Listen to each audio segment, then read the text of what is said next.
Chapter 7.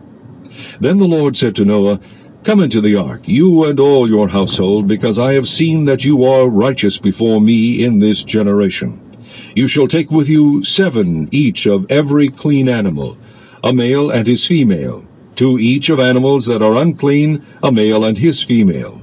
Also 7 each of birds of the air, male and female, to keep the species alive on the face of all the earth. For after 7 more days I will cause it to rain on the earth 40 days and 40 nights, and I will destroy from the face of the earth all living things that I have made. And Noah did according to all that the Lord commanded him. Noah was 600 years old when the flood waters were on the earth. So Noah, with his sons, his wife, and his sons' wives, went into the ark because of the waters of the flood. Of clean animals, of animals that are unclean, of birds, and of everything that creeps on the earth. 2 by 2 they went into the ark to Noah, male and female, as God had commanded Noah. And it came to pass after 7 days that the waters of the flood were on the earth. In the 600th year of Noah's life, in the 2nd month, the 17th day of the month, on that day all the fountains of the great deep were broken up, and the windows of heaven were opened. And the rain was on the earth 40 days and 40 nights. On the very same day Noah and Noah's sons, Shem, Ham, and Japheth, and Noah's wife and the 3 wives of his sons with them entered the ark. They and every beast after its kind, all cattle after their kind, every creeping thing that creeps on the earth after its kind, every bird after its kind, every bird of every sort. And they went into the ark to Noah, 2 by 2 of all flesh, in which is the breath of life. So those that entered, male and female of all flesh, went in as God had commanded him, and the Lord shut him in.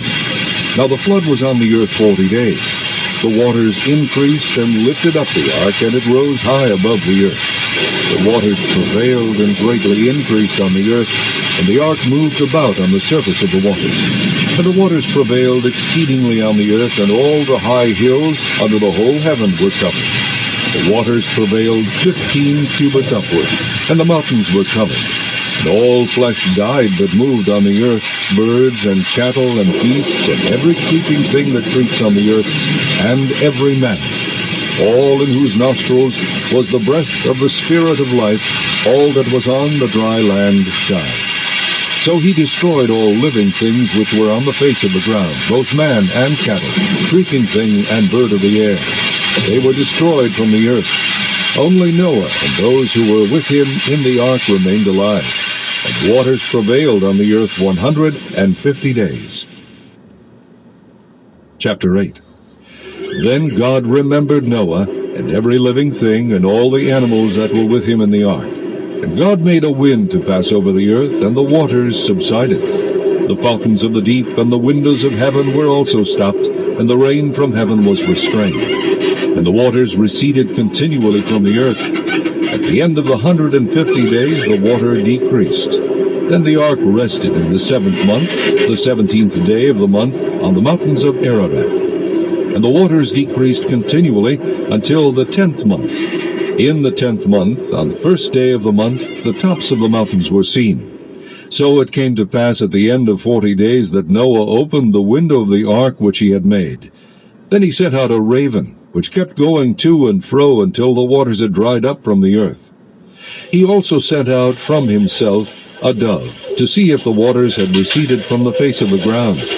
But the dove found no resting place for the sole of her foot, and she returned into the ark to him, for the waters were on the face of the whole earth. So he put out his hand and took her, and drew her into the ark to himself. And he waited yet another 7 days, and again he sent the dove out from the ark. Then the dove came to him in the evening, and behold, a freshly plucked olive leaf was in her mouth. And Noah knew that the waters had receded from the earth. So he waited yet another 7 days, and sent out the dove, which did not return again to him any more. And it came to pass in the 601st year, in the 1st month, the 1st day of the month, that the waters were dried up from the earth. And Noah removed the covering of the ark, and looked, and indeed the surface of the ground was dry. And in the 2nd month, on the 27th day of the month, the earth was dried. Then God spoke to Noah, saying, Go out of the ark, you and your wife, and your sons and your sons' wives with you. Bring out with you every living thing of all flesh that is with you, birds and cattle and every creeping thing that creeps on the earth, so that they may abound on the earth, and be fruitful and multiply on the earth. So Noah went out, and his sons and his wife and his sons' wives with him.